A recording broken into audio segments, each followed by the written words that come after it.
America में Netanyahu का ऐलान, जिंदा नहीं बचेगा हमास।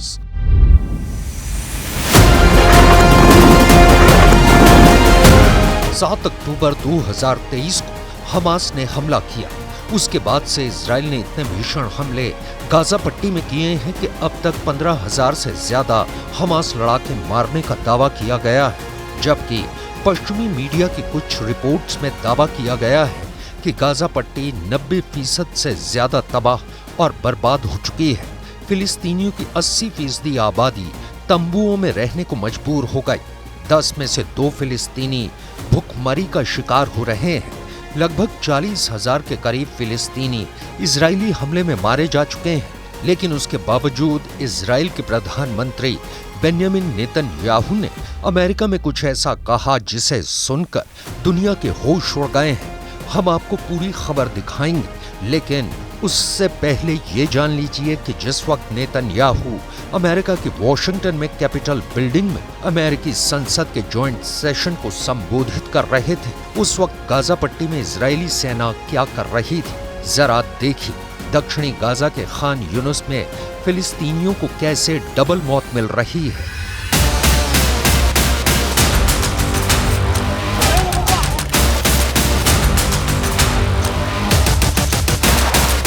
फिलिस्तीनी स्वास्थ्य मंत्रालय के दावों के मुताबिक इजरायली वायुसेना ने खान यूनुस को चारों तरफ से घेर कर हवाई हमले बेहद तेज कर दिए हैं। दावा किया गया है कि खान यूनुस के पूर्वी और पश्चिमी दोनों इलाकों पर मौजूद लाखों फिलिस्तीनी हवाई हमलों में बुरी तरह से मारे जा रहे हैं। हमलों से बचने के लिए जैसे ही फिलिस्तीनी पूरब से पश्चिम की तरफ भागते हैं, तभी इजरायली वायुसेना पश्चिमी खान यूनुस पर हमला कर देती है। इस डबल अटैक के कोहराम में पिछले 5 दिनों में कई दर्जन फिलिस्तीनी मारे गए हैं और फिर पश्चिम से पूरब की तरफ भागते हैं।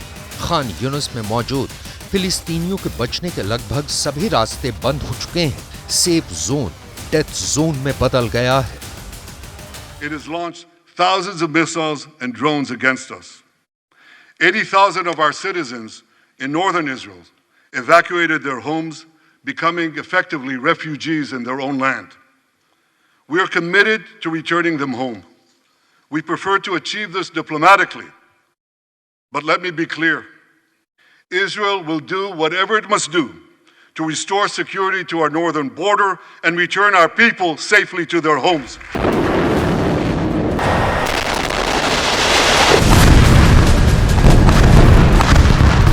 इजरायली सेना का साफ कहना है कि फिलिस्तीनियों की बस्ती और शरणार्थी कैंपों में हमास के लड़ाके छिपे हुए हैं, जिसकी वजह से फिलिस्तीनी मारे जा रहे हैं। अब आप ये भी जान लीजिए पिछले 5 दिनों में दक्षिणी गाजा में कहां-कहां पर हमले हुए हैं और इसमें हमास लड़ाकों के साथ कितने फिलिस्तीनी मारे गए हैं। पूरी गाजा पट्टी में इजरायली सेना ने F-16 और मरकावा टैंक से भीषण हवाई और जमीनी हमले किए हैं। पिछले 5 दिनों में इजरायली सेना ने 129 से ज्यादा फिलिस्तीनियों को मार डाला है। इजरायली युद्धक विमानों, हमलावर हेलीकॉप्टरों और ड्रोनों के जरिए हमास के 60 से ज्यादा ठिकानों को निशाना बनाया गया है। खान यूनुस में इजरायली सैनिकों ने कई लड़ाकों को मार डाला। हमास के लगभग 50 ठिकाने पूरी तरह से तबाह हो गए हैं। आज सुबह तक गाजा और वेस्ट बैंक के अल ज़िफ्त में भीषण तबाही की खबरें मिली हैं। अबू अल अजाज, अल वलाजा और खैरबैट अल हसाका वेस्ट बैंक के कई फिलिस्तीनी क्षेत्रों पर इजरायली सेना का कब्जा हो गया है। घबराए हजारों फिलिस्तीनी आदेश न मिलने के बावजूद जान बचाने के लिए इधर उधर भाग रहे हैं। ब्यूरिज बहुत तेजी से खाली हो रहा है। इजरायली तोपखाने की भीषण गोलाबारी और हवाई हमले फिलिस्तीनियों के लिए काल बन गए हैं। गाजा सिटी में भी करीब 2 दर्जन घरों को निशाना बनाया गया है। गाजा पट्टी की दूसरी तरफ इजरायली सेनाएं जमीनी आक्रमण करते समय या तो घरों को उड़ा रही हैं या वो हवाई हमलों से बस्तियां तबाह कर रही हैं। 9 महीने से चल रही भीषण जंग में 39,090 से ज्यादा फिलिस्तीनी मारे गए हैं, जबकि 90,147 से ज्यादा फिलिस्तीनी घायल हो चुके हैं।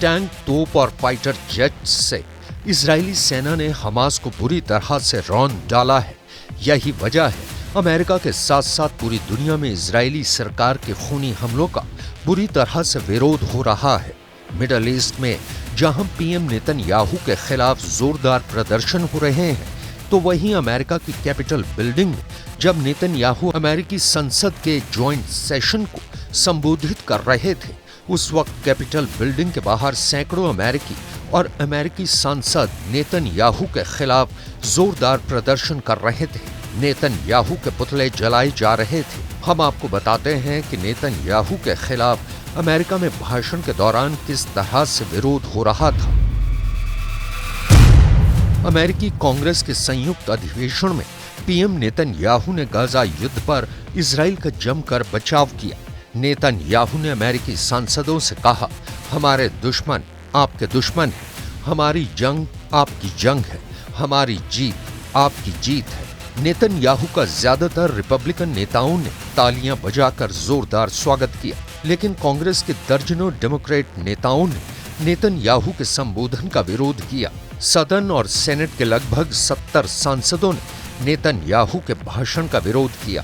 नेतन्याहू के संबोधन से पहले ही अमेरिका की राजधानी वॉशिंगटन में कई जगहों पर प्रदर्शन हुए। फिलिस्तीन समर्थक प्रदर्शनकारियों ने यूनियन स्टेशन पर अमेरिका का झंडा हटाकर कई छोटे फिलिस्तीनी झंडे लगा दिए। प्रदर्शन के चलते कैपिटल हिल और यूनियन स्क्वायर के आसपास की सड़कें बंद कर दी गई थीं।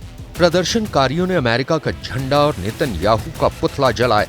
उन्होंने अमेरिका की तरफ से इजराइल को दी जा रही सैन्य मदद बंद करने की भी मांग की। नेतन्याहू को युद्ध अपराधी घोषित करने के लिए नारेबाजी की गई। उन्हें गिरफ्तार करने का अल्टीमेटम दिया गया।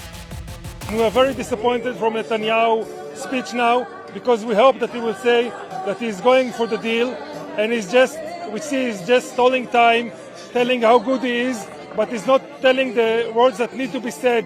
I am about to sign for the deal right now because this is the only thing that can bring everybody back home as soon as possible.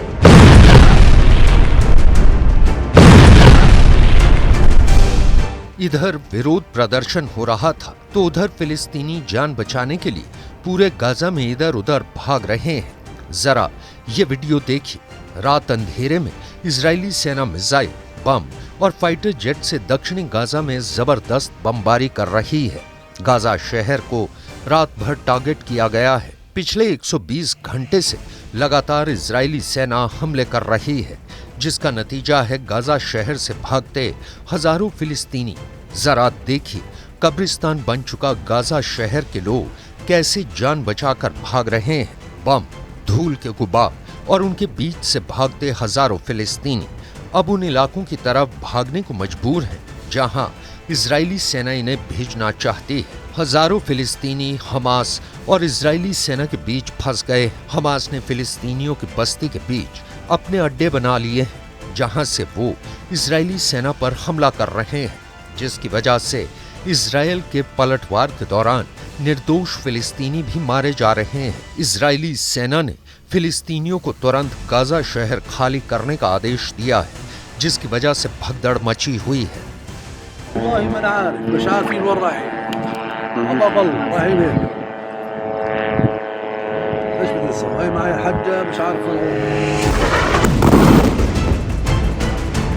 उत्तर, दक्षिण और मध्य गाजा में पिछले 24 घंटे में लाशों का अंबार लग चुका है। हालात ये हो गए हैं कि दक्षिणी गाजा से लेकर उत्तरी गाजा तक इजरायली सेना ने जमीन से ज्यादा आसमान से बम बरसाना शुरू कर दिए हैं, जिसका तोड़ हमास के लड़ाकों के पास नहीं है। जरा इन तस्वीरों में देखिए, गाजा पट्टी में भीषण बम धमाकों के बाद क्या हाल हुआ है। तबाह इमारतें, बिखरी लाशें और रोते बिखरते लोगों की चित्कार रूह कंपा देने के लिए काफी है। 9 महीने से ज्यादा की जंग में अब तक गाजा पट्टी में 39,000 से ज्यादा लोग मारे जा चुके हैं। लेकिन हैरानी की बात तो ये है कि हमास के लड़ाके अभी भी फिलिस्तीनियों को ढाल बनाकर इजरायली सेना पर हमला कर रहे हैं।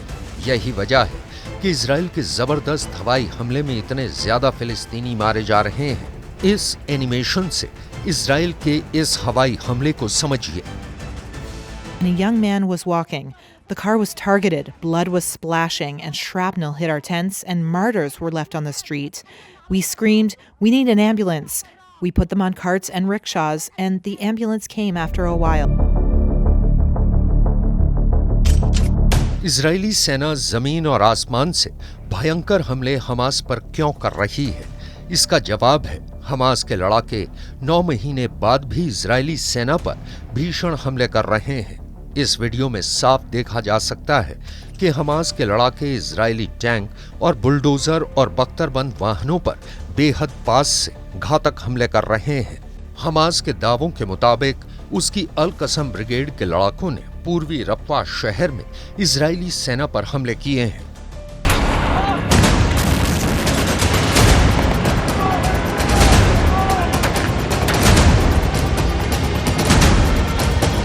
इन हालातों को देखकर साफ कहा जा सकता है कि गाजा युद्ध में इजराइल अब हमले तब तक नहीं रोकेगा जब तक उसे गारंटी नहीं मिल जाती कि गाजा पट्टी से दोबारा 7 अक्टूबर जैसा हमला कभी नहीं होगा।